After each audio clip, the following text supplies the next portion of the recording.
Hi guys, welcome back to my channel. Today's video is going to be slightly different from the ones I usually do. Let me give you some context. So during the lockdown, we received a lot of emails and DMs of people struggling with their environment, and what I mean to say is that they were victims of sexual abuse. And when I read those stories, my heart completely broke. It's as if they were trying to escape. And I can't imagine being in a lockdown situation with your abuser. It's unimaginable. And I did not know how to guide them. I did not know the right steps. So we're here to give you the right information and most importantly, the right resources so that you can combat the situation no matter where you are, in your office space, in schools, and especially at your homes. So to understand this a little better, we have someone super special here, Miss Prageeyaa Khanna. Hi Prageeyaa. Hi Malvika. I'm going to give a little intro about Prageeyaa. So guys, Prageeyaa is a Mumbai-based lawyer as well as the co-founder of a recently launched organization, RoHa, working towards gender equity and sustainable development. So she's here with us today to address a lot of questions and concerns we've all had about sexual abuse, domestic abuse, harassment in different environments, and how you can protect yourself and address it as a victim or a witness to such events. She's a powerhouse woman with an extensive background in conducting workshops on harassment at the workplace and educational institution, as well as on child and marital abuse. Prageeyaa! Malvika! So excited to have you. It's been a long conversation since the lockdown. I want you to introduce yourself and tell me a little bit about RoHa. So RoHa is as you said, we recently founded RoHa. Before RoHa, I graduated studying law in 2015. Then I started my career in the non-profit sector. I used to work with an organization called She Says India, which was basically focusing on, rehabilitating, women and young girls who've faced sexual harassment, sexual abuse in their life, and I joined them as a gender advocacy director. So primarily my role was to break down the law and design curriculum which is conducive for school students, for workplaces, and I would conduct workshops. Okay. And through that I did a lot of policy level work as well, interacted with various international and domestic organizations, local NGOs, people, and it went on for about 3 years. Yeah. On the side, of course, I do have my practice as a lawyer. I'm currently working as a bankruptcy and a restructuring lawyer, which is very different from what I do with the NGO. But of course, this is like my passion project. Absolutely. So there's a little story actually behind RoHa that I would like to share. Yes. So my friend Vishnu Sriram and I, we were also like colleagues, and both of us being passionate about this whole issue of gender equity and sustainable development. We went to this small town called Ghum, which is a few kilometers from Darjeeling in West Bengal. And that's basically where Vishnu's sister-in-law is from. So it's a really, really small town, very close-knit sort of relations that people have with each other. And they have about 2 or 3 schools, girls' schools, boys' schools, and I think maybe one co-ed or something. So he was working, already doing cleanup drives with the girls' school. So it goes like this, that you do like a workshop with the young girls, explaining them concepts about recycling waste, segregating waste, and you take them for a cleanup drive. So when he was doing this again in 2018, we said, why not collaborate and also do workshops on sexual abuse, sexual harassment, to sort of just spread awareness and have that conversation and break the ice. So I went along, and that's where it all started. So we had workshops for young girls. I think they were from 5th grade all the way to 12th standard. And after the workshop was over, so the workshop typically is, of course, there is a lot of legal information on it about knowing your rights, being able to identify different kinds of abuse.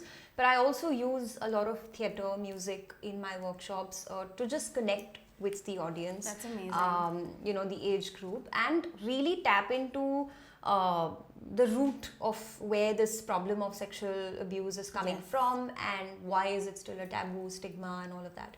So typically after any workshop, there are always people who reach out, or rather they open up soon after the session is over, because suddenly they realize that I'm putting up with something that I I'm not supposed to put up with. I have a way out. This is incorrect. This should not be happening. Yeah.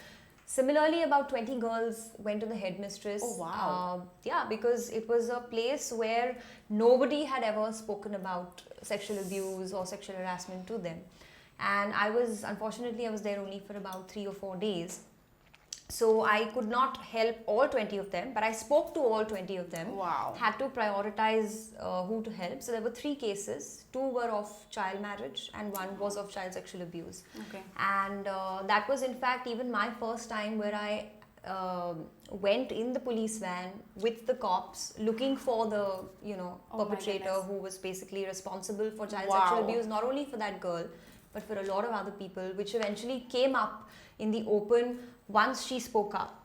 Yes. And talking to so the approach for the child marriage was not really to threaten the family and to sort of teach them the law, because everybody knows that getting a 12 or 13-year-old married is obviously not something that will be on the right side of law. But I had a conversation with them to sort of understand that why is it that this feeling of a daughter still being a burden exists. Wow, yeah. And by the end of the conversation, the father was crying, the headmistress was emotional, the girl was there. Goodness. We all had a conversation and we took it in writing from them that they will not go ahead with child marriage and child marriage with dowry to somebody who's about 10 to 12 years older than that girl, disrupting her education, and that pressure on her that you have no place in this house. You have to leave, you have to go, you have to go. Until now, I'm still in touch with them. Oh my God. They call me, we're very well connected. She's doing very well academically, studying in 9th standard now. Oh my God. You changed her life. Yeah. I think one conversation, you just need to start that conversation and you need support. I feel like if you don't have support, it's a little intimidating. But she got that support from you and then they had a conversation, and the fact that the father cried, that's something. That says something, and maybe he got information he didn't know about, and But why is it so taboo, Prageeyaa? Like, why isn't it normal to talk about these things, and why do parents not introduce this when kids are growing up? Because sometimes they don't know they're being abused and they feel like this is normal and it's supposed to happen until they're an adult. Yeah. So why is this like that? So see, across the world also, but typically more so in the Indian culture, which has been fairly patriarchal. And when I say patriarchal, Malvika, I don't just mean men being patriarchal. Yes. I mean everybody, women, men, all genders. As a society, we are fairly patriarchal. Yes. And unfortunately, that social construct has not helped people to sort of break away from stigmatizing women, young girls, or even young boys for that matter, when they do go through sexual harassment, sexual abuse. Yep. Now it all boils down to what your environment is at home. Yes. I can give you the example of the girl that I was just mentioning, who spoke up about child sexual abuse in Ghoom, in that town. And we sort of had, so I believe in working with others. Yes. Whenever there is a problem, always like collaborating with other lawyers, with other organizations. So over there we collaborated with the local NGO, with the police, with civic volunteers, not to do it as an outsider, but to make them realize that this is something that they themselves can build an ecosystem in and deal with, which is what RoHa is really about. Really helping people build those infrastructures for themselves, so then they don't need us to sort of step in and constantly do this work for them, and it can go on. And I remember when she was speaking to me, she was sitting on my lap and she was actually sharing her story about the abuse that she went through. And her stepmother was ridiculing her in front of everybody, including the police. And there was complete disbelief. There was zero trust. And she was 12. And I still remember, I'm actually getting chills when I'm literally like, that's why I held my stomach. Yeah. She was trembling and, sort of saying this. And the only thing that her mum had to say to her is that, why did you have to go to his house? You must have done something that has made that, and that perpetrator of hers was probably an 80-year-old man, toothless person. No way. And her mother's thinking was that you have, as a 12-year-old, excited the 80-year-old to sort of come and, abuse you or harass you. So unfortunately, this whole thing of disbelief, this whole thing of denial and blaming. Yeah, and just not addressing and acknowledging Yes. abuse. The beginning of which is always at home, is always Yes. either with like friends, family friends, your relatives, because Yes. that is the easiest place where people there's an already pre-established trust. Yes. This is a familiar space. I know that this person, I'm respected in the family. If I do this, She no won't one's say gonna anything, and yeah. So this is how, it's been for several years. Yeah, I feel like even I think the first person you would go to would be your mom. And I feel like when, even if it's the father or stepfather or uncle abusing you, like the mothers generally are in denial. They don't trust you. They don't believe you that that's happening, and they push it aside. Yeah. So yeah, there's a lot that I've heard, and even through our DMs and stories, we heard like people just wanting to escape and wanting to find a solution, but not knowing what the first step is. Like, if I'm a victim, what do I do? What's my first step? Should I pick up the phone? Should I run out, go to a safe space? Should I go to the hospital? Like, Yeah. what is my first go-to? So if you can help us out a little bit about what is that thing that we need.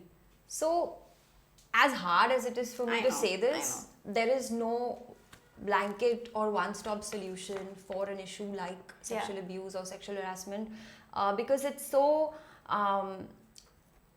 personal, it's so subjective, and we each have very different circumstances. Yeah. We each have very different options.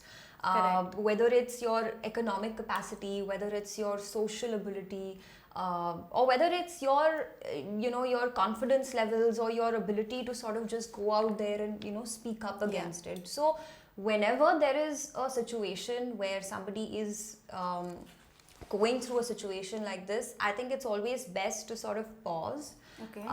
First, understand who this person is. Okay. How old is this person? Okay. What is this person's immediate environment like? Trace who the abuser is. Is the person within the family? Is there something happening at school? Is it a stranger? And then try and understand from that person that what is it that you want to do. And, it could very well be that a child who's going through abuse is very clear in his or her head, Okay. and knows that, okay, I want to speak up against this, Yes. no matter what the consequences, that will follow. There could be an adult who's independent, who's working, who has everything going for that person, but still may choose to, as they say, just suck it up, just don't talk about it, don't share it with anybody and deny it. So, I mean, if as a lawyer, if I were to advise, obviously I would say that explore what your legal options are. There are always two approaches to a situation. You can either go for a legal recourse, or you can Yes. go for a non-legal recourse, Yes. which is more, I would say the non-legal recourse is something that's more, people choose it more, people Yeah. feel more comfortable, Yeah. because when you do decide to walk down the legal path, it comes with its Baggage, challenges. yes. Yeah, and you have to, whether you like it or not, it's a battle that you've picked, and it is a battle that is far more complicated and difficult and confusing for the victim than really it is for the person accused. Yeah, I can imagine. Yeah. I mean, being super young, if I don't know, like I've never been to a police station in my life, so it's like, who is the first person you go to? What's the authority? Is it a female cop, a male? I wouldn't know which police station to go to. Like, Yeah. is there a specific police station, or you can go anywhere? And do I file an FIR? I don't know. If you can help us with the legal aspects of this, that would help, and then we'll go into the non-legal as well. Sure. So it's interesting that you mentioned that you've never been to a Yeah. police station, because during my workshops, Okay. whether it's with educational institutions or workplaces, I typically always ask this question, that how many of us have Wow. been to a police station? And obviously a handful, maybe a couple people, Yeah. because it'll be a large crowd, so at least 3-4 people may have Correct. visited a police station. And then my next question is that, did you go for a theft or did you go for a theft? And everybody is like, it's a theft. Theft. Something got stolen, either my passport, my mobile, Yeah. my laptop, my phone. And that really sort of brings me to the point that we have evolved to become a people and a society that is very protective and very, very aware about our things and materialistic belongings. So today, if I were to lose my phone, Correct. I exactly know what to do. No one has Yes. told me this, but I Yes. know that there is a police station. Why? Because in my head, I know that this is wrong. This belongs to me. Somebody should not have had the right to take it without my permission and consent, and all my information, my data, a lot of my personal stuff is on it. So no matter what happens, 10 people will come and tell you, okay, chalo, police station, chalo, do the FIR, we will come with you. Yeah. And it becomes like a thing that I thing. must do this. And then I will pester the police and I will get my work done. Yeah. Unfortunately, we do not apply the same logic to For our some- bodies. For something so important. We don't. Okay. Because somewhere I think either we've always been made to feel that it's not important. Yeah. Somewhere we've been made to feel that it's okay. Everybody goes through it. Yes. Generations have gone through Yes, it. this. Why are you questioning it today? Yes. The blame Again, game. Yeah. And again, that thing of looking up to a man sort of comes into the picture. Yeah. Looking up to whoever the person is. Let it go. It's go. not a big deal. A lot of people say these things, that okay, at least you're not physically harmed. At least you're alive. From At literally least getting you're- goosebumps, man. Yeah, Like, so this is like reality, of the world that we live in, and I'm speaking not for any particular strata of society. I'm talking about across all strata of society, because I have had the unfortunate experience of dealing with people from all socio-economic strata of society. okay, so and you're it's the telling same. me, like, even, someone from a lower caste or like extremely high, they both go through the same sort of Absolutely. fear and hesitation?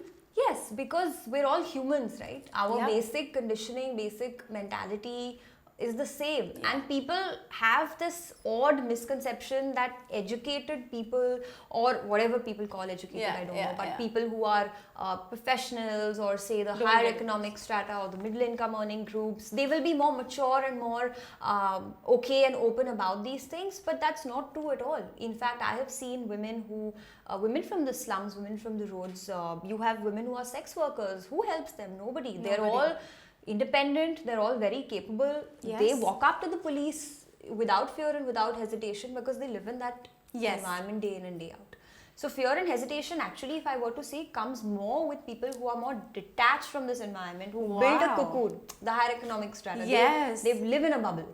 So it's like if you're stepping outside Yeah. to talk about abuse, talk about violence, especially if it's about opening the can of worms within the family, it's not accepted. Because log kya So- kahenge, society. There's a lot of taboo attached to it. Lots. Yeah. So, to sort of just Yeah. answer your question, that this is something that people are very misinformed about, and I think it should be very clear that you can go to any police station Okay. to file a complaint. Okay. Okay, you don't need to know the law. As a person, it's important for you yourself to realize that ye galat hua hai. Yes. It could be anything, like the example I gave about your phone being stolen. Yes. Somebody whistled at you, somebody groped you, there is abuse, there's violence, someone just sang a lewd song, someone is simply staring at you. It need not be something very elaborate and Correct. grave, and you've gone through like a series of, it could Correct. be anything. And the way the law defines it is beautiful, because the whole point of any sexual harassment and abuse is that it is the receiver's Yes. threshold of that abuse or violence. Okay. So the moment I feel that somebody has indulged in behavior that is disrespectful to my gender, Yes. to my body, I'm taking offense. And this is something that nobody can tell you, right? Okay, You yes. feel it. Yes. It's quite an emotional process, because simply somebody putting a hand on your shoulder, Absolutely. you may be okay with it. That's your personal Correct. experience, Yes. your conditioning. Maybe if somebody does that to me, You're not okay with it? Yeah. I may not be okay with it. Yeah. I may feel uncomfortable. I may feel closed in. I may start thinking this person has some other Intentions, intentions. yes. So, regardless of whether the person who's doing it to you has intention or not, Yes. the moment you decide for yourself that I am now feeling disrespected or abused or offended, or this behavior is not acceptable, that's the moment you have identified already that there has been an episode of has been a sexual abuse or a Yes. harassment, or generally it could be any disrespectful behavior. Okay. You go to any police station you want to. Okay. You don't have to tell them this is this kind of abuse, that kind of abuse, under this section, that section. Not at all. They will try and tell you sometimes that you can't do an FIR for this. This is a non-cognizable complaint. NC is the popular word for it, and I'm sure a lot of people in India would have heard it. And the reason why they say this is because a non-cognizable complaint is easier for them to take as opposed to an FIR, because the police cannot act on it without the cognizance, basically without directions from the court. Got it. So you can't just simply go and arrest somebody. Okay. But a lot of the FIRs, first information report, basically that's the full form of an FIR, is filed for offences that has already given the police the authority to, without any involvement of the court, go and arrest somebody for that offence if the offence is a cognizable offence under the law. Now, why is it called a first information report is an even more important point. That is because anybody can file an FIR. So it doesn't have to be that if I am the one who's faced the abuse or violence, Malvika can also go and file an FIR on my behalf.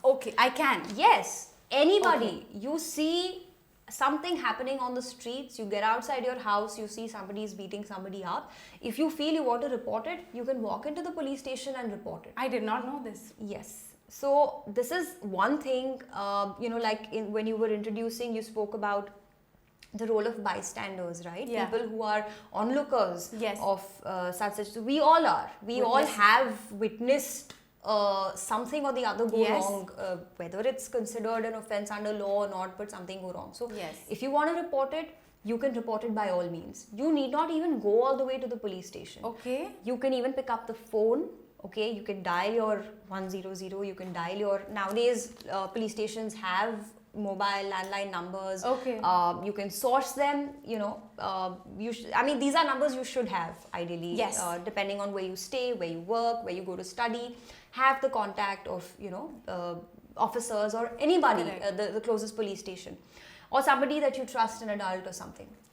If you want to make a police complaint, you can just call them and tell them that I'm calling from XYZ place. I don't want to be involved, but I just want to relay to you and I want to let you know that something has happened. This is the location. Please help this person. So that's why it's called a first information report. And once you file the FIR, once you've given your FIR, 2-3 things to bear in mind. One is language. So most states have a regional language. So in Maharashtra, it will be Marathi. Really? Yes. So they will take it down in Marathi because all the documents are in Marathi. There are 2-3 ways to go about this filing of FIR. One is that you go and you basically share your story with the person, with the constable, the police officer will be taking it down. Person will write it down in Marathi and they will translate it for you and they will give you a copy of the FIR once the process is completed. Ideal way to do is, if you do not know Marathi, go with somebody who does, or a local maybe social worker or somebody or a lawyer who can, so that you are guarded and you know for sure what are the contents of that FIR. A lot of times they may add things, they may suppress facts, so it's very important. Reason being, it's going to become a court case tomorrow and you are going to be standing in front of the judge being examined. You have to basically testify every sentence that you have written, right? There is a process in law. You'll have to confirm that, yes, this is my statement. This was given without coercion from the police and all of that. There'll be a proper process. So the opposite side lawyer will also grill you, ask you questions. So it's very important that you know thoroughly whether it's whether it's the FIR, whether it's a witness statement or just a general statement. It has to be completely thorough. So when you go to a police station, normally this is something that we may have even seen in like movies and television shows, that they'll tell you that, we are not responsible for this area.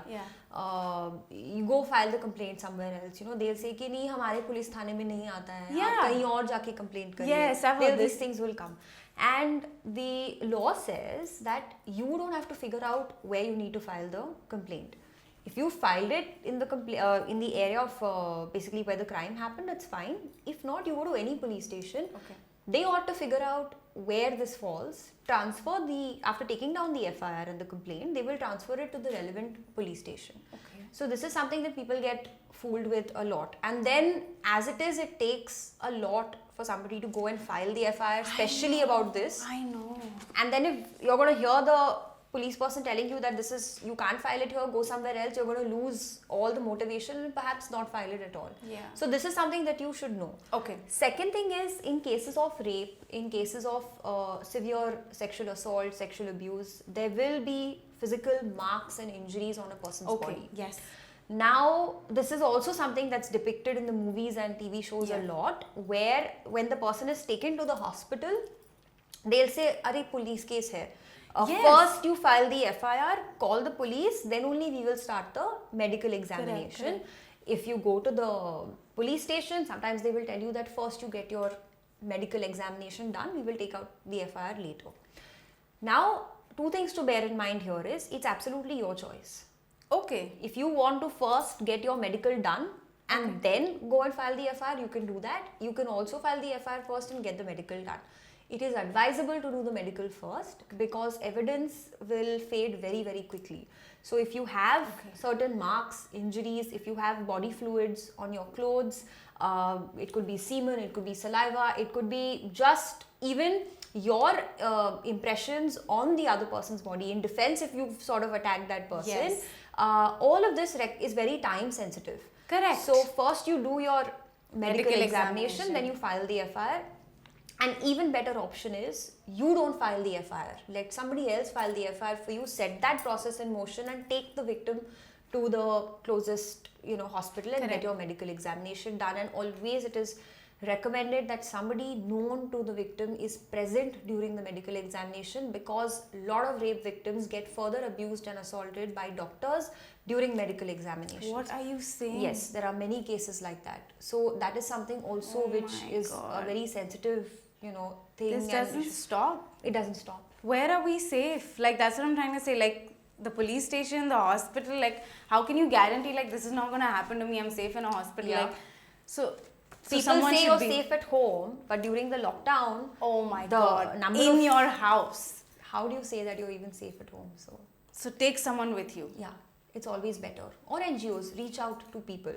But that brings us back to what we were discussing earlier, that you have to first overcome the stigma within yourself that I can talk about this. Yes. It's okay for me to talk about this. Let me reach out and ask for help. You may need to reach out to 5 people. Somebody will definitely have it in them who will step forward and support you, during that. And we all are addicted to our phones today. We all have everything on our phones. It's very important that we have all of this information in place. Correct. And use Google for the right reasons. Search. If you don't know, ask Google the question, figure out the answers, figure out what to do. Have SOS numbers, as we call them, of people who you can immediately reach out to in times of trouble. NGOs especially, who are very quick to act. Yes, exactly. Pick up the phone and okay. I'm thinking aloud, and is there anything I have to know, or the victim has to know when they decide to go legal? Is there like a baggage? Is it difficult? Can you not come back from an FIR? Like, what are the... So, yes, it is very challenging. Okay. When you set the law in motion, filing the FIR is only the first step. After that, there will be investigation based on which the police will file the charge sheet, which will be then submitted in court. Yeah. Then the actual trial will start. Got it. Now, an interesting point here to remember is, you can file an FIR at any point in time, which means that I can today file an FIR for, say, a rape incident or an abuse that happened to me 15 years ago also. Okay. There is no limit under law. Okay. Like, usually that's the difference between criminal and civil actions. In civil actions, it's time bound. There is a law that decides that if you've not raised your issue within an X amount of time, it doesn't stand good. It is barred. But criminal law, the whole point is to deter people from committing crime in society. Therefore, there is no time limit to really file the complaint. Okay. So that's something that people should bear in mind. Okay. Once you do file an FIR, the good thing is that the law has some checks and balances. Okay. Like, for example, when you file, basically if you want to prosecute somebody, okay, now all the criminal offences in India are covered under the Indian Penal Code. That's like the mother law, which basically defines every offence, criminal offence, and prescribes the punishment for it also. And the legal process and all is there in a separate law. Now you have somebody known as a public prosecutor who will Yes. take that case up for you. It's not a private appointed attorney. Okay, so this is something that if you cannot afford a lawyer, correct? Will they give one to you? This is for everybody. Everybody, Yes. they will get a public No prosecutor. matter what this is the law. It's the law. Because a crime is an offense against the state, which means it's an offense against your country. Got it's it. not an offense against you. Got right? it. Because it is something that happens to everybody. That's the point of a crime, right? Okay, got it. Like you and I, supposing we Yeah. enter into an agreement, Yeah. that's between you and me, right? Okay, yeah. Somebody else, your parent, husband, child, is not a part of that agreement. It's between you and Yeah. me. You have certain obligations, I have. Yeah. If you don't do your duty under the agreement, I can only sue you, right? It's Okay, a yes, private. correct, It's a private correct. suit. But criminal law is different. It's a crime against the entire society. The moment I do, Got it. the moment say like what happened in Nirbhaya's case, right? Yes. Nirbhaya was the one who, unfortunately, she got raped, she lost her life, right? Yes. But it's a crime against society because there is a threat, right? Today, if I do not put that person behind the bar and set the law in motion, that person will go out and rape 10 more Nirbhayas. Fair, yes. So that's the whole logic behind this, Okay. right? So you will get a public prosecutor who will fight your Irrespective. case. The issue with that is public prosecutors, that's their job. Okay, so you may don't expect the public prosecutor to be super passionate about what Your the person case. is trying to do. For them, they are the government appointed lawyer Yes. who have to prove that yes, the crime happened. Okay, Okay. the point is to prosecute the accused person in the Yeah. case. Couple of things also to keep in mind is that cases go on for very long in our country. I know. Especially criminal trials will go on for very long because there are lots of steps. There may Yeah. be multiple witnesses. Each of them will have to be examined. There will be first examination which will be done by, say, if it's for the the prosecutrix and the persons, their witnesses, the public prosecutor will first examine. Then there is a Okay. cross examination which the other side's lawyer will do. Oh. Judge will ask, questions. A lot of evidence has to be submitted. Yes. Medical testing, forensic testing, right? Once your samples and all are collected, it goes for testing. Correct. It takes about 90 days, 100 days for all of this Oh. to set in process. This can go on for several years, even a decade, even 2 decades. What? Yes. Yeah, I mean, I So figured. that's something that you have to should be know. prepared. It may happen that it may resolve in 6 months. Who knows? But likely that it's going to take a few years. Like I recently supported one child sexual abuse case. Parents were very, very clear that they want to see this through to the end. She was about 3.5 when she suffered sexual abuse. She was nearly 5 or 5.5 when we finally got the judgment, when the perpetrator was convicted, and he was about 20 years of age. So, 20 years of age? Yes. That's it? That's actually not a very low age. Really? Yes. So this all happens in the POCSO court, which is basically a special court set up for child sexual offences. And over there you will see a lot of Young adults? Yes, 16, 17, 18. No way. 16, 17 like abusers. Yeah. And the other side you will see victims who are 5, 6, 4, 3. 3? Yes. And they come to court. And it's I'm a just big mess. I sick mean, to that's my an entire stomach. discussion altogether that I'm Yeah. not getting into, which is the whole fury about why the courts have that kind of system in place. But yeah, so you have to keep your court visits in mind and all of that. But there are safeguards, like your identity cannot be revealed. If somebody reveals the victim's identity, there is proper punishment for that. So there are only certain categories under which the victim's identity can be released. Like in Nirbhaya's case, the parents had decided to reveal her identity. Otherwise, Okay. Nirbhaya is not her real name. Okay, So yeah. it's just a name that was given So you to can't her. reveal it, or it's an option? No, it's the law. You cannot It's reveal the it. law. Yes.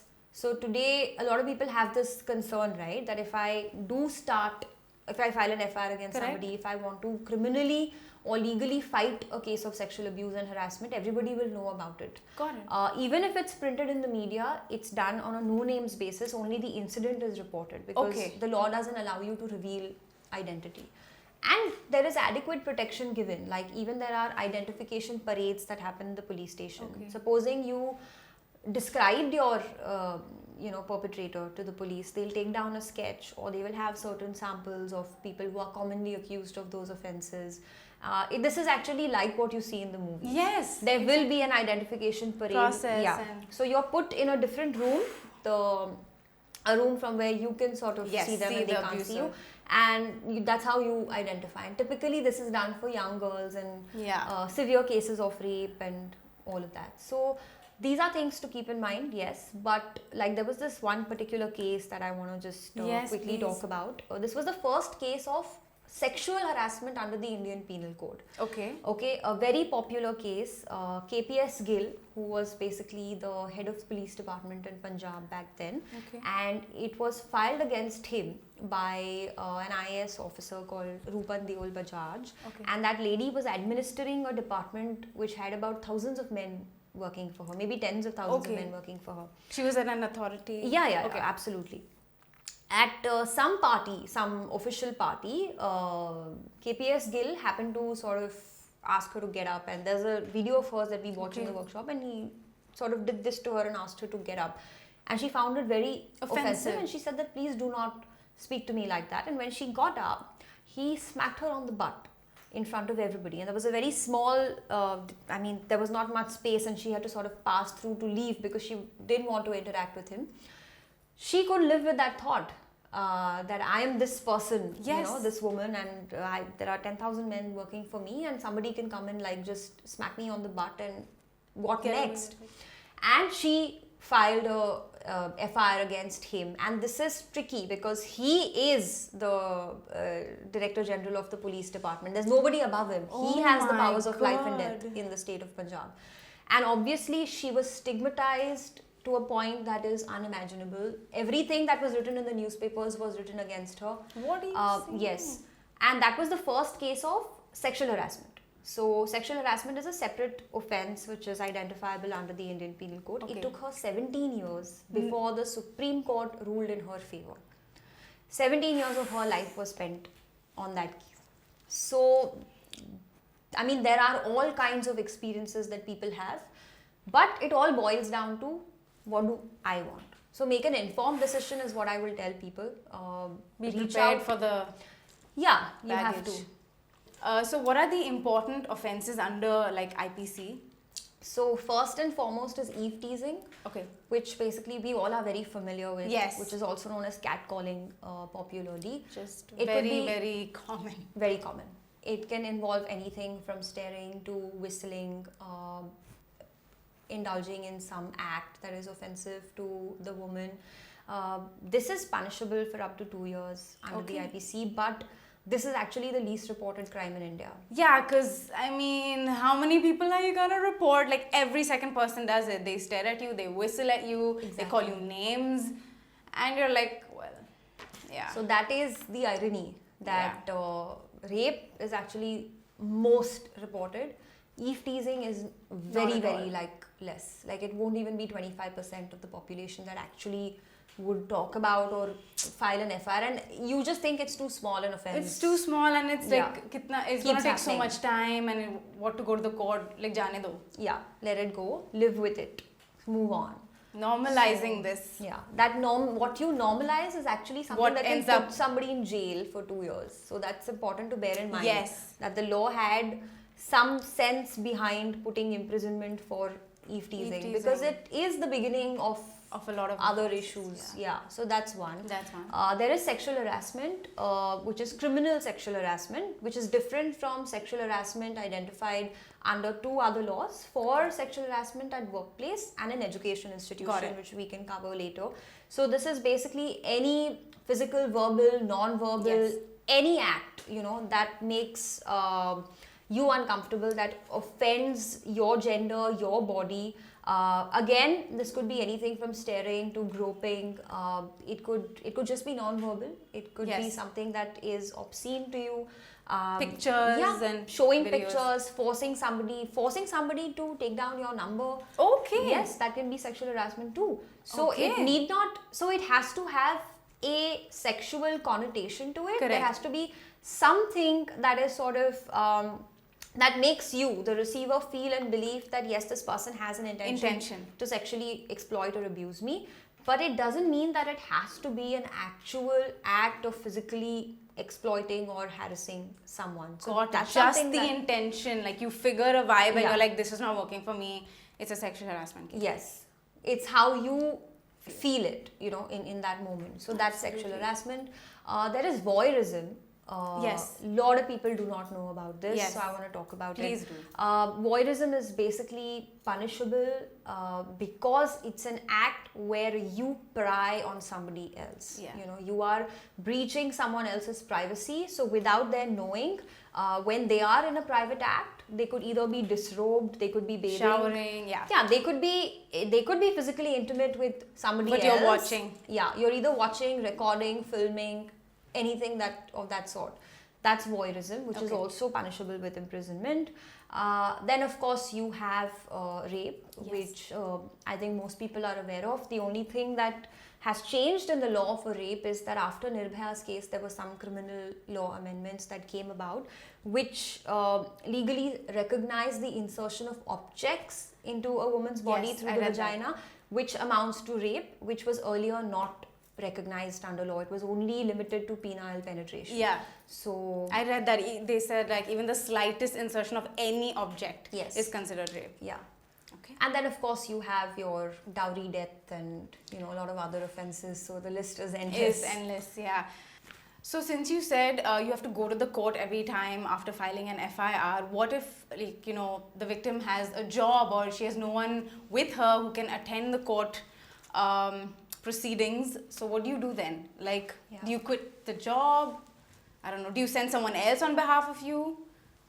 So ideally, you are not supposed to be present in court. Okay. The trial will go on, and the trial goes on over several hearings for several years in most Yes. cases. Yes, people do want to be present, and for the right reasons, because they do often feel that maybe they may be denied justice Yes. if they weren't present, if they have some point to put across, because it all is basically shouldered on how good the prosecution presents the case. Correct. And it's not that it doesn't present the case well, because there are a lot of convictions in rape cases that have happened, but yes, I would say it's far less efficient than it should be. Okay. In terms of the time it takes, because the court, there are fast track courts that are being set up Yes. for this, but actually if you see practically, Malvika, there'll be like barely any fast track courts that are truly functioning in the spirit of the way they are supposed Yeah. to, within 6 months, within 1 year, because Yes. these are sensitive cases. Yes. You can't take 15 years to understand whether rape has happened or not. That's the whole fury that even NGOs and academicians have Yes. in this. So to answer your question, I would say that you don't need to quit your job. The whole point is that you need to lead a normal, regular life. Okay. Often what happens when people go through sexual abuse or sexual harassment, and I'm not saying any particular incident, any kind of abuse or harassment, to me, if that has, if I have identified it to be something like that in my life, you tend to get caught up in it. It holds you back It does. from moving on in life. It comes in the way of your personal, professional life. It affects your Absolutely. relationships. It will disrupt things. So the healthy way to approach it, of course, subject to how each one feels and perceives the situation, is to understand that this is one thing that happened in my life that doesn't define and govern what happened before and what's going to happen next, right? It's one experience. It was an unfortunate, bitter experience, but if I have decided that I want to fight it out, Absolutely. I have to compartmentalize that fight. Yeah. You go to office, you come back home. You don't Yes. stay in office 365 days a year, Yes. right? You come back to your personal life. Similarly, you have to look at it from the point of view of, this is one part of my life and I will aspire to get that justice Yeah. for as long as I'm supposed to, till if that's the choice that I have made. Yeah. And the law also doesn't ask the person to be present every time. Okay. When you are required for a specific occasion, it would either be if a statement has to be recorded by the magistrate in court, if there has to be some kind of cross-examination or Yeah. examination by the prosecutor, only then summons will be sent to you. Okay. Okay. When you receive the summons, you know it's for a particular purpose on a particular date, Okay. then do go. Okay. Otherwise, there will be a lot of periodic hearings that Yeah. will keep getting scheduled. You need not be present for those. Okay. Awesome. That helped a lot. I think that was a very common question people had if they want to take it legally. How can I afford this? Is it expensive? It's free. It's free. It's on the state. You pay taxes, right? And the government has engaged public prosecutors. They're on the government's payroll. You don't have to pay a penny. Not at all. In fact, a part of, prayer and reliefs that prosecutors normally ask in these situations is monetary compensation because of various things: loss of job, loss of livelihood, loss of health, lot of things, right? I mean, it could be anything that the person has gone through that has put them in a position where they need that compensation. Yes. Absolutely. Like, for example, in the West, suing yes. For sexual harassment for millions and billions of dollars is very common. Very common. Here, it's looked down upon. Yeah, because people have this mentality that... Got it. Yeah, I got it. I don't even need to put it out there. Why are you taking money? Money. But people have to understand that everyone is not similarly placed in life and in society, and what's wrong with that? If as part of my desire for this person to be behind the bars or be punished for the person's wrongdoing, if I am asking for monetary compensation, it's perfectly all right. Absolutely. So you don't have to shell out any money. I did not know this. But in the unfortunate event that you do come across officers who don't do their duties, a lot of people pull strings. A lot of people have to pay money here and there to get the ball rolling, to get the work done. Yes, that's an expense that people bear, but not that the law is designed for it. It's the people who are in the system who make it like that. Yeah, that's amazing information. If the victim was a child in school, can we shed light on that, and workplace and things like that? Yeah, so there are different laws, guidelines that have been set up for these things. So one thing is to understand that there is a difference between a major and a minor, right? We all know that. Once we're 18, we are majors, we're adults, we can drive, enter into contracts, vote, etc., get married, all of that, which we cannot do when we are under the age of 18, when we are identified as minors. Okay. Now, there is a special law called the Protection of Children from Sexual Offences Act, and basically that's called POCSO very popularly. Okay. This law is for addressing sexual abuse and violence in children. So it's basically for child sexual assault and child sexual abuse. So if a child gets victimized, then that law is what will apply. Okay.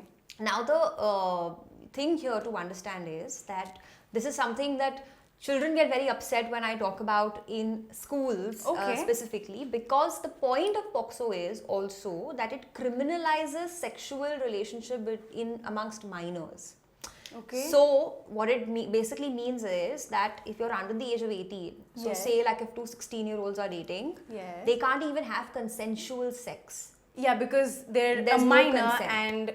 Yeah, I get that, because they're a minor, right? And they don't know whether it's right or wrong. That's what they assume. Yeah, they basically, the law says that until you're 18, you can't give consent to anything. That consent is null and void. Yeah, in law.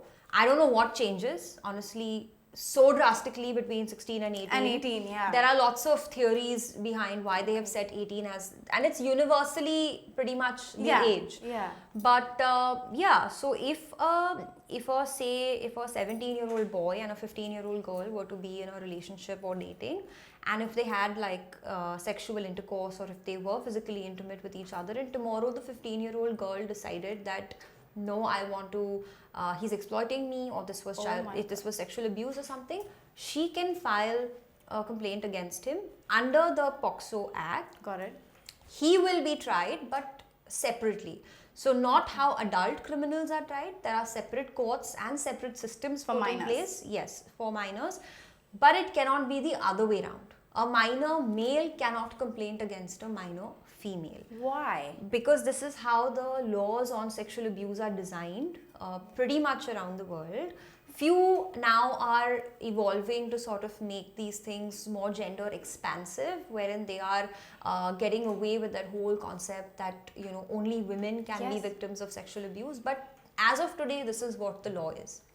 And the other thing is that, so when you want to file an FIR, or when you want to raise an issue of rape, how it's done is that rape is something that only a man can commit on a woman. Yes. Apart from the same sex abuse, which I'm not getting into right now, a woman is not considered as somebody who could be a perpetrator of sexual abuse. I read or that. Yes. So it's just doesn't stand? No, because by definition, rape has always meant penile penetration, right? Got it. So, not possible. But under the POCSO Act, Okay. a woman can also be responsible and accused for sexually assaulting and abusing a child. Because they're minors. Yes. Got it. And that could be a boy, it could be a girl, it could be a child of any gender. Got it. So that's one thing to keep in mind. And then there are child welfare committees and homes that are set up, and it's a separate sort of system. There are lots of checks and balances also to protect the minors' health and safety. And of course, the parents play a very important role here because they sort of drive the whole process. So that's POCSO. Then there is another thing called sexual harassment in educational institutions. Yes. So when I'm at school, when I'm in college, studying in a higher educational institution, I could be sexually harassed by my peers, my professors, co-students, my professors, non-teaching staff, also third parties like strangers who come onto campus, right? Whoa, yes. Like for instance, you go for college festivals, you go to other campuses. Yes. Still, your college will be equally responsible because you are, as a child, as a college student, representing your college in that festival on the campus of another college. So tomorrow, if there is a sexual harassment incident that happens to you on a different campus, you still come back to your college authorities and tell them. So there would be an internal complaints committee as per the guidelines which are prescribed by the University Grants Commission in India. There will be a ICC, Internal Complaints Committee, and a WDC, which is a Women Development Cell. This is in the workplace? In the educational institution. In the education institution. Yeah. Okay. So these are two things that you must remember. If you have not already had workshops on sexual harassment in educational institutions, please go and ask in your college, whoever your authorities are, professors, ask these questions, because under law, every educational institution has to have a gender sensitization workshop on the issue of sexual harassment. So that's something that, I believe your audience is pretty much in the age group. They are in schools, colleges. Well, I don't recall having this workshop. Yeah, in school or in college for that matter. No. So the point of this is that these are not considered as criminal sexual harassment. This is the different form from what we discussed earlier. When I do not want to file an FIR under the Indian Penal Code, there is a system set up within the college itself to deal with sexual harassment. So here, the person is not going to jail. Yeah. There is an internal committee which has representatives from the college. It also has student representatives on board, and it's privately investigated, and then there is an inquiry which is done, and a report will come out eventually deciding whether sexual harassment happened or not, and then what's the punishment. So say if it's like a student, they may expel him, they may suspend him, they may take away some benefits, rights, scholarship. So there are different categories of sort of reprimanding them for sexual harassment. So that's one category. Another important category is POSH, which is basically sexual harassment at the workplace. This law is also very recent. It's just about 5 odd years old, and sexual harassment at the workplace is for all of us who are working. The important thing to bear in mind for sexual harassment at workplace is that it applies to any and every woman. Which basically means that I don't necessarily have to be an employee of that organization. If I entered somebody's office space and someone sexually harassed me, which again is physical, verbal, non-verbal, it could be any form of sexual harassment. It's too detailed, but briefly to understand that one of these categories, I can still have remedy with the, again, internal complaints committee of that organization. So each office space that has 10 or more employees has to have under law has to be compliant with the POSH Act, and there is a system for that. You have to have workshops, you have to have your committee in place, the members have to be qualified and experienced enough, the training for the members have to be separate, your employment policy has to contain information on sexual harassment, both gender-based violence as well as gender-neutral violence. Both categories. And of course, you have to periodically do your annual report filings and all of that. But most important thing is for all of us who go to workplaces with 10 or more employees, if you haven't already attended one of these sessions, please ask your HR person to do it. Ask these questions. There is this law, and because at a workplace, it's very tricky. There's financial exploitation, right? There is seniority. There's a lot of hierarchy. Yes, that's why there's a separate law that addresses sexual harassment at workplace. Again, similarly, there'll be a private inquiry, and eventually, the farthest people can go is firing that person from terminating their employment or whatever. So, for sexual harassment at workplace, two more things which will be helpful to keep in mind is that even if you're interning with an organization, you still have recourse. So it doesn't have to mean that only if I am employed with an organization or a company can I as a woman make a complaint of sexual harassment. Even if I'm an intern, even if I'm consulting with them, all of that in any role. Even if I go today to conduct a workshop with a company, I would still have recourse with the internal committee of that particular organization. Second thing is, for somebody like you, you're not employed under anybody, right? You have your own business set up, and you can say you're a freelancer or you're an influencer, however you want to put it. So for organizations that have less than 10 employees and for independent workers, there is something known as a local complaints committee. Which functions exactly like an internal complaints committee does within an organization. But this is something that's basically government run.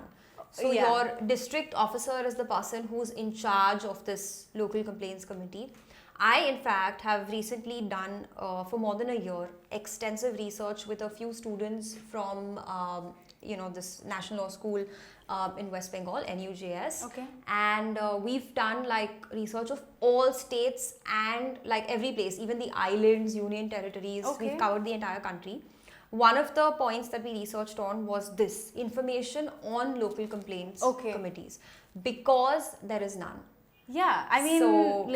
What's the number I would call? How would I reach this? So even in a city like Bombay, you can try and Google it also. You will not find enough information on your local complaints committee. You won't know where to go, which number to call, who are the members on the LCC. You will probably see a few stray media articles, but that will not have enough information, and they may be quite dated also. So this is the biggest loophole. Otherwise, privately, this law has done very well in terms of addressing sexual harassment at workplaces. Unfortunately, for those who don't fall under that organized workspace, it's a huge challenge. And even for domestic workers and house help. You have people who come home, right? Absolutely. The law applies to them also. This is amazing information. Your house help and anyone who works for you, just even for a brief moment in the day. So where do they go? So they have to go to the local complaints committee, or for say female house help who cook and clean, if they are sexually harassed during the course of their workplace. Typically it's taken up by the police. So they can file a police complaint, but it's addressed within the parameters of sexual harassment at workplace. For example, there was a rape case of Shiny Ahuja was accused of basically raping his maid, right? In addition to being rape under IPC, that's also a form of sexual harassment at the workplace.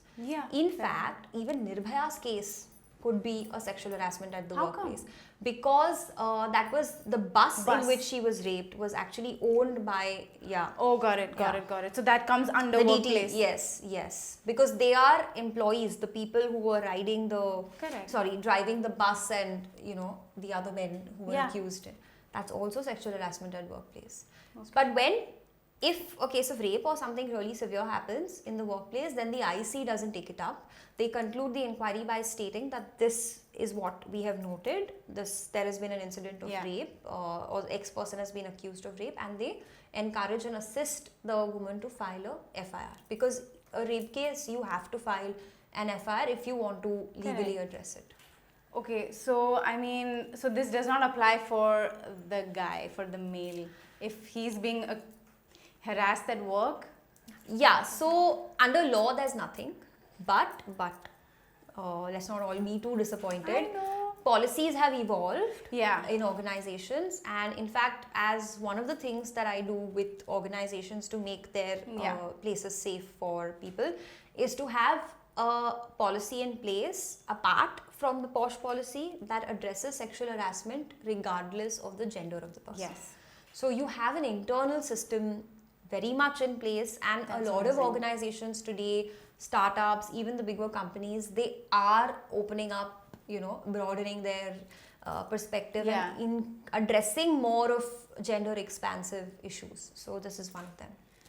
Okay, I mean, there's some hope. That's awesome that this someone you can go to at all times. You just need to have the courage to take that first step, or like have the support, I guess. What about domestic violence? Because I've had friends of friends also who deal with a lot of these things, and you just don't know again who to go to, because you're tied down to, say, your husband, right? You're married to him, and in a way, it's like it's okay because he's your husband. You know what I'm saying? Like, I'm married to him and this is what it's going to be. And I just want you to shed light on that. Like, it's not okay, even if you're married, to be harassed or abused by your husband. So, absolutely. Yeah. So I think like how this concept of marriage is understood and has evolved initially because sex was a taboo. Yes. And you pretty much, first thing you do when you get married is have sex. Yes. According to everybody The in society. Yes, yes. So that's why this whole thing of getting married for sex came about. And the conditioning became more like, it's my right. Yes. Now I am supposed to have sex with this person and this person cannot say no to me. Which is why the concept of consent never existed in a marriage. It's lucky for people who have partners who understand consent and really respect each other's needs and, feelings and emotions. But a large part of the country in marriages has no concept of consent. And sex is one aspect. Then, of course, I mean, your domestic violence cases, beating up your spouse, economically depriving them of, opportunity or whatever it is. All of these are forms of domestic abuse and domestic violence, right? So the first, of course, step is to really understand that just because I'm married to this person, it doesn't mean that ab consent lena nahi hai. Okay, the person may be your spouse, yes, but that person is somebody who has a body distinct from yours and is an adult, can consent to whether that person wants to have sex or not. Yes. Because under the domestic violence laws, one of the kinds of abuse is sexual abuse. Yes. Today we are not living in a world where marital rape is very commonly understood. The law doesn't recognize marital rape. And how can you just not acknowledge that a woman has said no, and just because she's your wife? Please, tell us about this. Like, why is this not a thing that people talk about a lot, and some people think it's okay? Yeah. So, see, there are a lot of divorce cases which have, they have been successfully divorced, and the grounds was refusal of my spouse to have sex with me. Which is still acceptable to some extent because you are asking and requesting your partner to be sexually intimate with you, and for whatever reason that person is not able to give you that pleasure or that part of your relationship, and it's a valid ground for divorce. Fair enough. Domestic abuse is a separate concept because here you are violating your spouse. You are forcing yourself, on the spouse.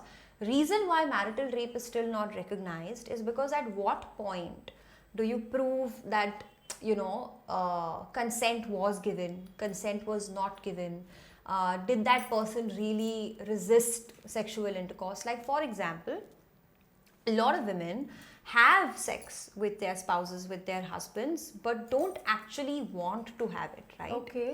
But the conditioning is such that whether it's for childbirth or whether it's because he's my husband, he's going to come home to me and have sex with me, and they have a very different understanding of sex and sexual intercourse. For that reason also it becomes it's a grey area, right? How does a court decide? And of course, it gets more and more complicated because it's a marriage. At some level, people say that you do have a right to companionship, you do have a right to sexual intercourse with your spouse. So today really the word marital rape is like Yeah. frightening for even the law, to sort of evolve to that extent. Yeah. But under domestic violence, sexual abuse is recognized. So, you have remedy in a court of law. It's not that if your spouse is sexually harassing you, it doesn't mean that you have to quietly suffer, go through it. Yes. It won't be called rape as yet, Okay. but it will be termed as domestic violence. Domestic violence case, you can go and say Yes. that, I didn't give consent. But then rape is like, they will deny. They just will be not like, acknowledge no. it They'll as not rape. acknowledge it. No. There are a couple of states in India that still allow child marriage.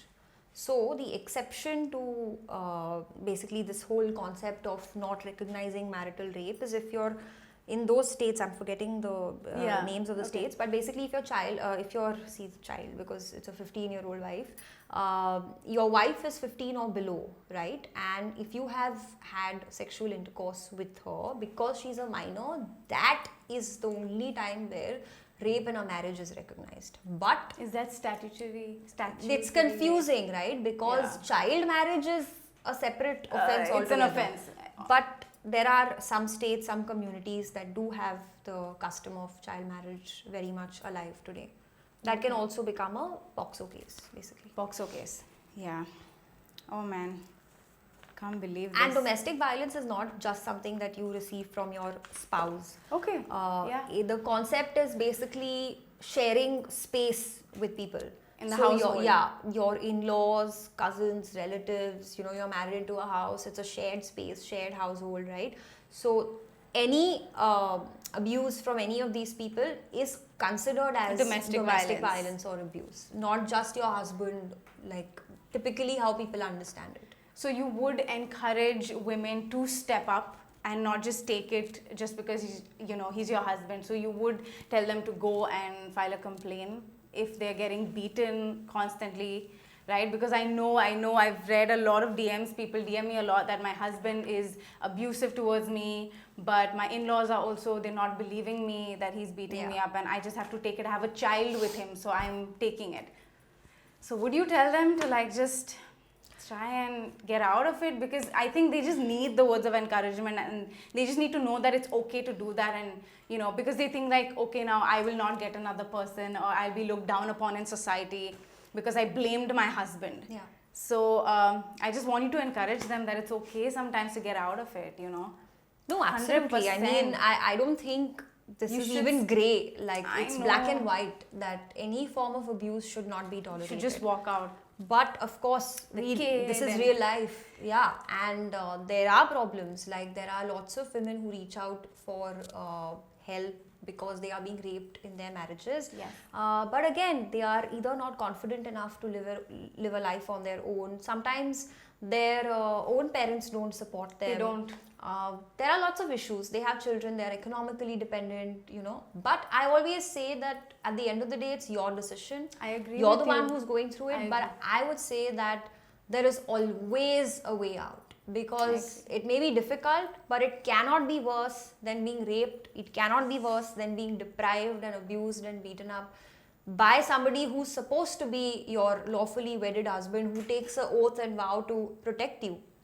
That's I would say that there is a way out to live a much more respectable I agree life. with you. I could not agree with you more. I keep trying to encourage them, like, whatever it is, find a way, find a friend, walk out, because it's not worth living a life of domestic violence, just because you have a child. I mean, what is that child going to go through? Yeah. Watching his mother being beaten up every single day. It's a lot of trauma. And I mean, this is something personal which I shared with you, but I think since we are on the topic, my mom got married when she was, I think, 15 or 16, and she had me when she was 18, and by the time she was 19, she was divorced. She was a victim of domestic violence and abuse and various kinds of emotional trauma and physical abuse and all of that. I've never met my biological father till date, but that one decision that she made for herself, it's no questions asked for me.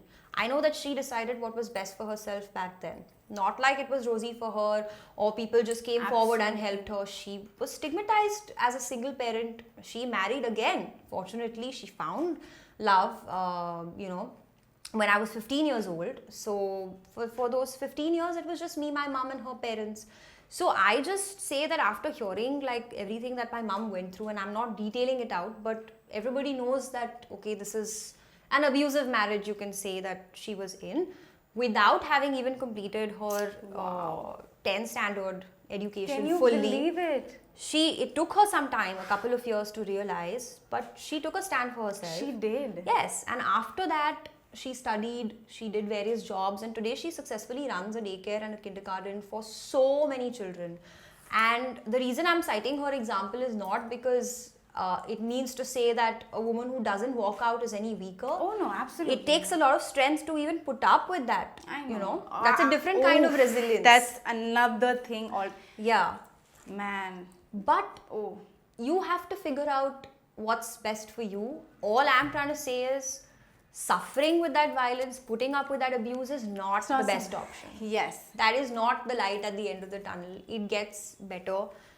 You have to just figure it out. I feel like you have to just take that option because you do have options and you can choose for your life. Yeah. And I feel like just like your mom took that step at 19. Yeah. And back then. And she's like, I'm going to walk out of this marriage and I don't deserve to live like this anymore. And wow. And she found love again. Like it does turn up, you know. Yeah, absolutely. It's a great example. Like it gives you like that encouragement that I can do it too. Yeah. And with little education. I mean, very little. Although I know that she at least had, you know, some sort of starting point. Yeah. But yeah, it'll be tough, definitely. But you can definitely do something better, more value creating with your life. I know, I agree. I hope this encouraged you guys as well, and I hope you will take a step. We're just almost here towards the end of the video. I just want to touch upon the non-legal routes that we can take very quickly. If I don't want to file an FIR, if I want to keep this just within myself, but I just want a little support, who should I go to? What should I call? Is there an NGO I can reach out to, or like a therapist? Yeah, absolutely. So not everybody has to address it through a court of law. Not everybody has to like go to the police. There are different ways people deal with, trauma or sexual abuse and violence. And I think one of them, which is an ideal solution, is to be able to speak about it at home. Okay. To be able to speak about it to your parent, or sibling, spouse, whatever, whichever situation whoever you are in. You. Yeah. And I think this message is more for everyone else other than the person who's trying to reach out. For us to create a respectable environment, a conducive environment at home that gives the comfort to any family member that I should not hesitate before speaking to anyone at home about this. I keep telling this, you have to trust. You have to trust. You have to trust. Even if they're saying, Mom, this is not okay, don't brush it off. Yeah. Don't brush it. I keep saying, listen to your kids, listen to your siblings. If they're telling you something is wrong, something is wrong. Yeah. Trust them. And it's the wrong message. Like I still remember about 5 years ago, I had this interaction with one girl when I was taking a workshop in one of the schools in Bombay, and she had relocated from the US to Bombay, and she got up and she was sharing an incident about how she must be, I think, maybe 11 or something, 11, 12. She was walking on the street and some guy touched her breasts, tried to grope her, and then just quickly went away. It was crowded, she couldn't do anything, and after that she started wearing a sweatshirt every single day of her life. And whether it's hot, cold, doesn't matter, and for her that sweatshirt sort of protects her from being like groped by somebody. She spoke about this in front of her entire class, saying that when she told her mom that this incident happened with me, her mom's response was, so what, beta, I went through it, your grandmother also went through it. Doesn't matter. You have to keep quiet and move on with life. And I was standing there just thinking that what decisions is this child going to make going forward in her life based on the lesson that her mother gave her about her own body. And I don't know, like, are you going to grow up to be a person who's going to be okay with being violated? Are you going to have multiple sexual partners and have unsafe sex? Are you going to like expose yourself online? I mean, lots of issues, right? Absolutely, so, a lot of them. And apart from all of that, it's deep trauma. And it's generational. Yes. It will continue because this is what your mom taught you and what you'll teach your kid and so on and so forth. So this is more for like parents and family members to really be able to respect when someone opens up and shares, something like this, which is so sensitive. Yeah.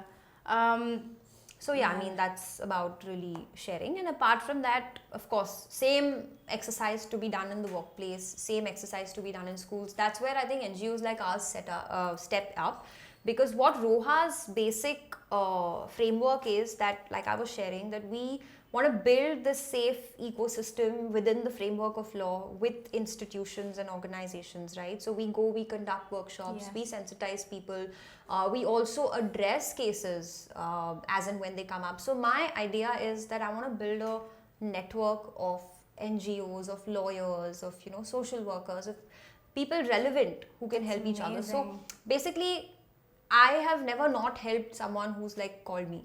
And I may not be the best person, I may not even know the language, I may not be practicing as a lawyer in that state, but my idea is that I should have a reliable network that I can immediately go to through and through and get some help for that person. Yeah, so yeah, exactly. This is what I wanted to, like, even if you don't have direct help, you have someone who can help you out. So these are the non-legal ways you're saying, like you can call an NGO, like RoHa would help. RoHa would help, and there are lots of NGOs you can search online, you can speak to people, ask, there's no harm in asking for these details, You have to question those responsible for you, like your school authorities, your employers, your HR people, your parents, and ask them things that are important for you to be safe. So when we do workshops, it's very informative, right? Yes. Like it's a much more elaborate version of our chat today. Yeah. So it leaves somebody extremely informed, and if there are any follow-up questions, they can reach out. Yes. RoHa.org is basically the website. We also have an Instagram handle. Yes. You can reach out on Instagram. My name is Prageeyaa Khanna. I'm sure it'll all be there in the details. Yes, it'll be in the description box. It'll be in the description box. So you can reach out. And we are happy to help, because the idea is to collaborate, because this is a problem that not one person is responsible for, right? So the solution will also come from a collaborative approach and effort, and that's pretty much how we like to function. And in fact, in the lockdown, we've been taking a lot of online workshops for that's amazing. For other NGOs, for students, and we do both work. We do pro bono work, which is basically free of cost for government aided schools, for people who can't afford basically to pay for our services. And we also work on a fee based model with private organizations, private schools that can sort of fund for themselves. And we have this model of adopting. So like a private company can adopt, say, a school in some other village, and we will go and do the exact same work using the funds that we have received from a private entity over there. And now we are encouraging companies to actually send their employees, educational institutions, to send their students with us. So it's not just, okay, I've written a check, RoHa has gone and done the work. You come with us, we will train you, we will take that effort, we will take you to whichever village, town we are going, factory, wherever we are going. Amazing. And you be a part of us, And the biggest thing that we are trying to do now is translate. So we want to move beyond English and Hindi and have the resources to do our work in all regional languages. That is incredible. I feel like that's where the barrier is mostly. It's like, I can't speak English, what can I do? Will she help me? Will she look down upon me? So that is incredible. Oh my God. I'm going to leave all the information in the description box and more, like CTA, proper call to action. Like I want them to know that this is the number you can call if you're feeling uncomfortable or scared, or just you want someone to talk to, right? Is that possible? Like just pick up the phone and just talk to someone. So we have a lot of mental health experts that are associated with RoHa. That is incredible. And even if they're not directly associated with us, and even if it's not a direct issue of sexual abuse and violence and somebody needs any kind of assistance, they can reach out to us. We will definitely figure out some or the other solution for them. So we also do like a lot of work in sustainable development, which is a different category. But the basic understanding is that gender inequality and sustainable development go hand in hand. So we try and like do projects that deal with both the issues, at the same time. Yeah, that's amazing. Thank you so much for that. We will leave all the info down. And I would just encourage, if there's anyone from the schools or institutions or college watching, to include workshops like this into your yearly programs or something like that, where you can educate your children about this, because at home it's a taboo topic. Like, parents don't talk about this to their kids no matter what. So schools, I think, would be something that people can look up to when it comes to something like this, like counseling sessions, workshops, things like that help educate people a lot. So I would really request that you reach out to RoHa, or there are so many other places. But yeah, we come to the end of this discussion and this chat, and this was so amazing, Prageeyaa. Guys, like at 28, I did not have half the information like she was giving me. I learned so much in today's chat, and I hope you guys learned as well. Thank you, Prageeyaa, for being here. I'm so honored that you were able to come on my channel, and we'll have this again. I feel like there's so much more I want to ask you. Yeah. No, thank you so much. Like, it's good to have. So we are like a very small organization, right? And we don't have that kind of outreach, but we do a lot of on-ground work, and I feel that I speak for all NGOs and people working in this space. I think that we should encourage them and at least connect them with the right audience and the right people that they can work with. Whether it's in terms of funding, whether it's in terms of resources or word of mouth, because it takes a lot of effort here, because what we're doing is we're really changing mindset and to change human mentality and conditioning of several years and centuries. We can't do it without that nudge and support from society. So yeah. Thank you so much. Thank you. Thank you guys if you have stuck around till here. Thank you for watching, and we will see you in the next one. Bye.